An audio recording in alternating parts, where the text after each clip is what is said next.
For this lesson, we're going to be looking at a new function, and this function is called the exponential function.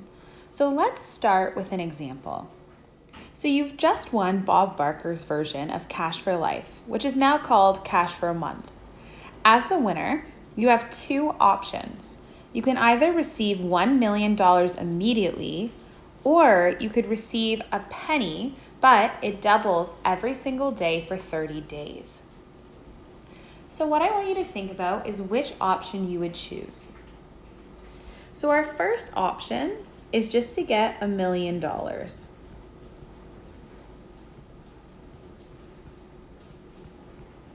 Now for option 2, let's think about how this would grow. So day 1 would have 1 cent, and then each day that would double. So the next day we would have 2 cents, then we would have 4 cents,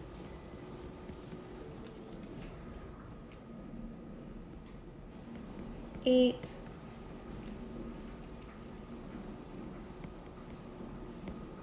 and if that keeps going,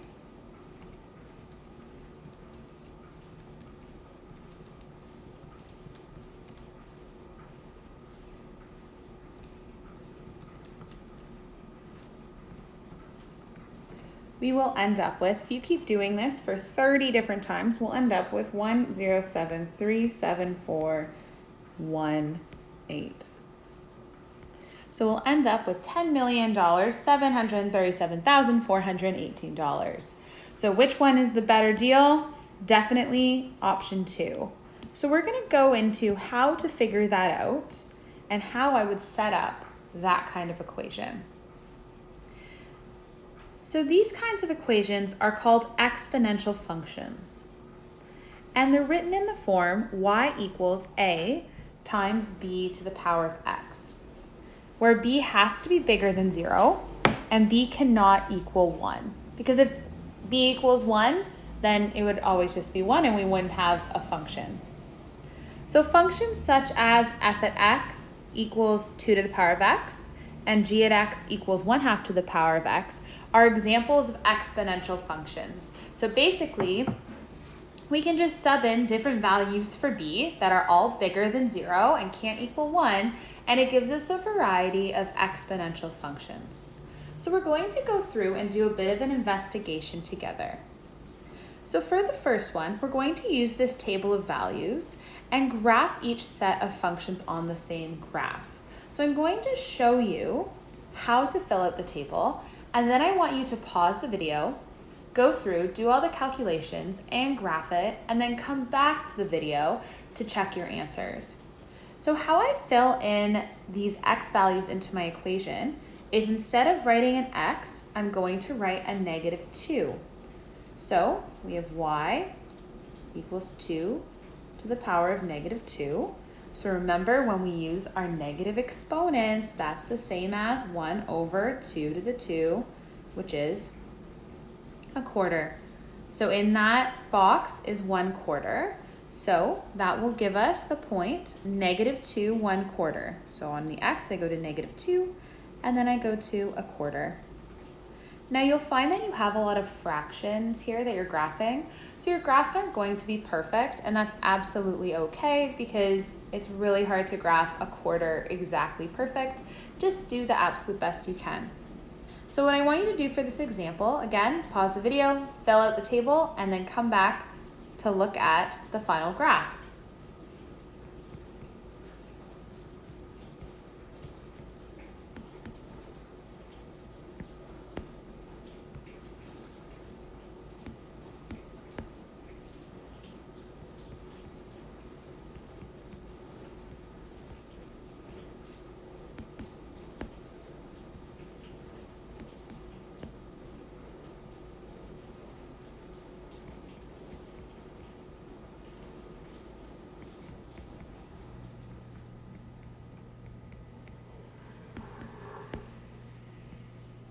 So once you've filled out the table, and if you have to go through and do them all slowly, definitely make sure you take the time for that. We're going to plot everything onto our graph. So we'll start with our purple line. So we have -2 1/4, -1 1/2, 0 1, 1 2, and 2 4. So our shape is going to look like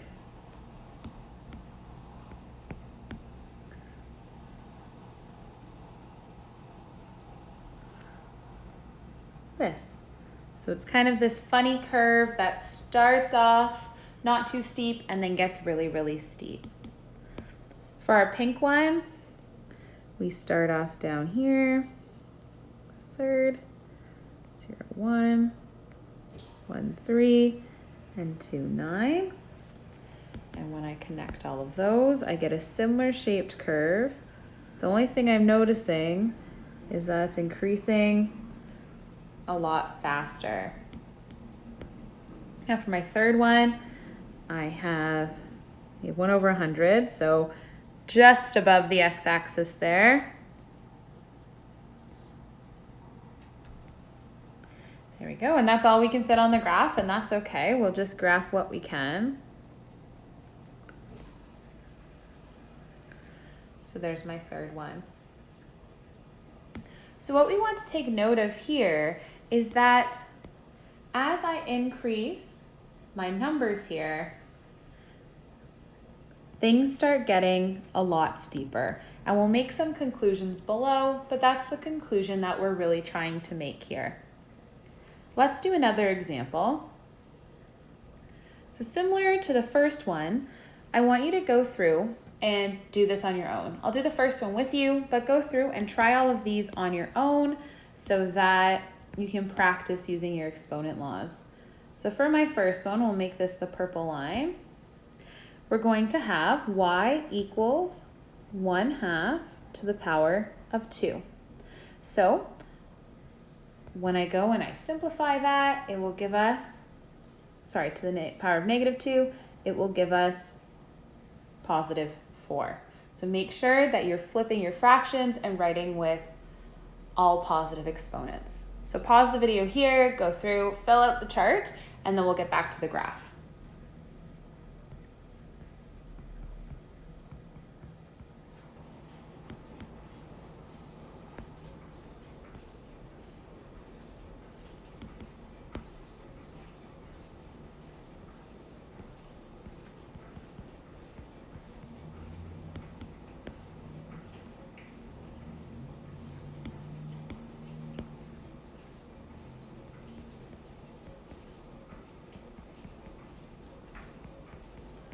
So once you have your whole chart filled out, we will start plotting all of these. So first, y equals 1/2 all to the power of x. So we have -2, 4, -1 2, 0 1, 1/2, 2 1/4. So it'll look something like this.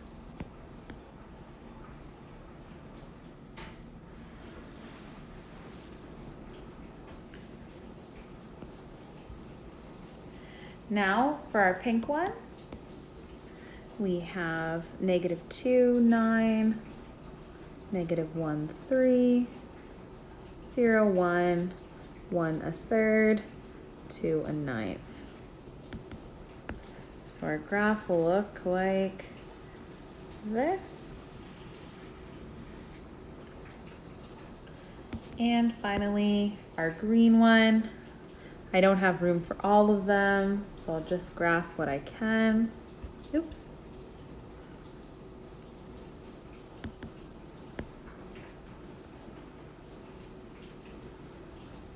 And we should have something like this.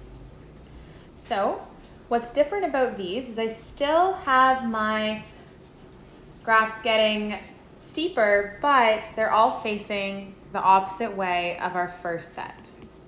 So let's go and make some conclusions here about all of this. So for example 1, when I have one that is increasing to the right, I have what's called exponential growth. And this here is an exponential function where b is bigger than or equal to 1. So very similar to that first set of exponentials that we were graphing. And if we look at this example, that b value is 2, which is greater than 1. The greater the value of this b, the faster the exponential growth. So just as we were seeing as we went from 2 to 3 to 10, all of our curves increased faster.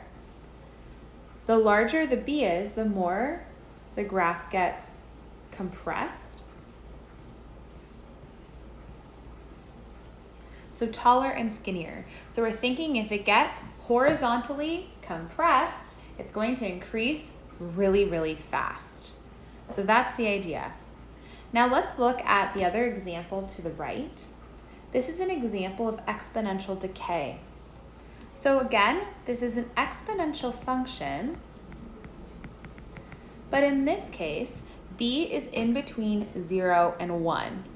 So if I look at my example equation, I have y equals 1/2, which is in between 0 and 1. The smaller b is, the faster the decay. So if I have 1/3, that would decay faster than 1/4. 1/10 would decay faster than 1/2. Sorry, I misspoke earlier. 1/3 would decay faster than 1/2, and 1/10 would decay faster than 1/3.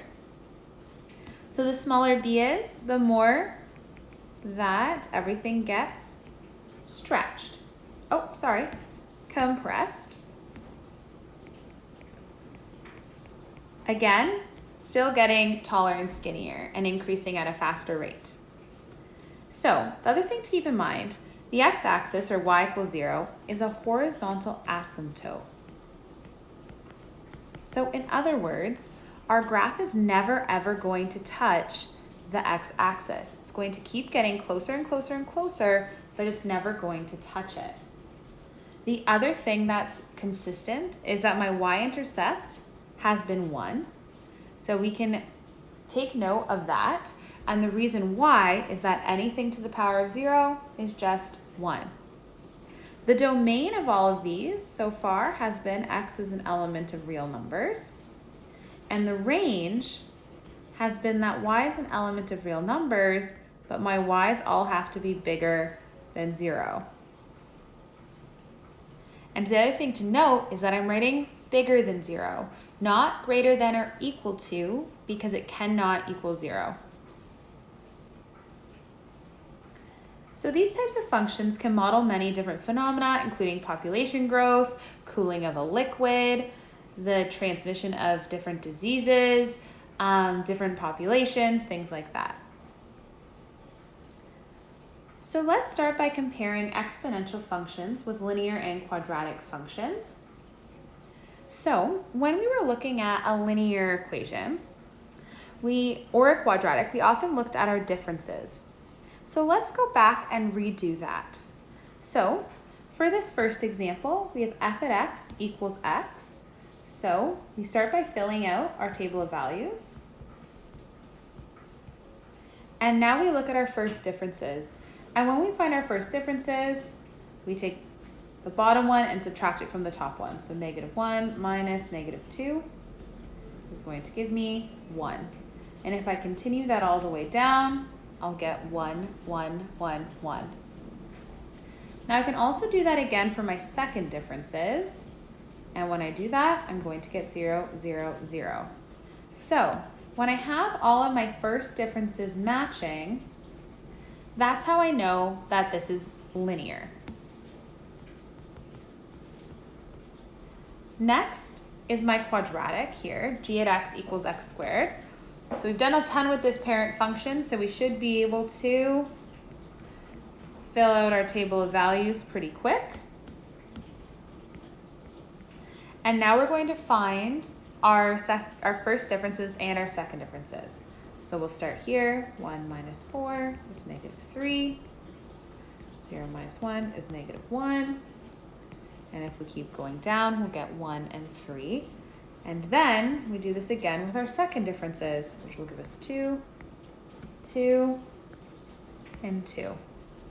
So for our quadratic, our second differences are all going to be the same. Finally, let's look at our exponential and see how all of this compares. So they've already filled it in for us. H at x equals 3x. And we're going to start by finding our first differences. So here we'll have 3 minus 1 is going to give me 2. And I'm just going to continue subtracting like that all the way down. 6, 18, 54, 162, like that. So down here, that should have said 243. Sorry, it got cut off in the formatting. Now I'm going to find my second differences. So when I do this all again, I'll have 4, 12, 36, 108. Now, I don't have matching first differences, and I don't have matching second differences. So that means I'm going to have to start looking for something else. And what I do is I start looking for what's called a common ratio. So if I think of it here, if I do 12 divided by 4, I'll get 3. If I do 36 divided by 12, I get 3. And if I keep doing that, I will get 3 as my common ratio. So for our exponentials, we don't have common differences, but we do have a common ratio between our differences. So what I want you to try on your own is I want you to answer these two questions. I want you to describe the patterns of the differences for each function. And then secondly, how can you distinguish between an exponential function from a quadratic using the table of values, the equation, and the graph? So go through, give those questions a try, and all of the answers will be posted on Google Classroom.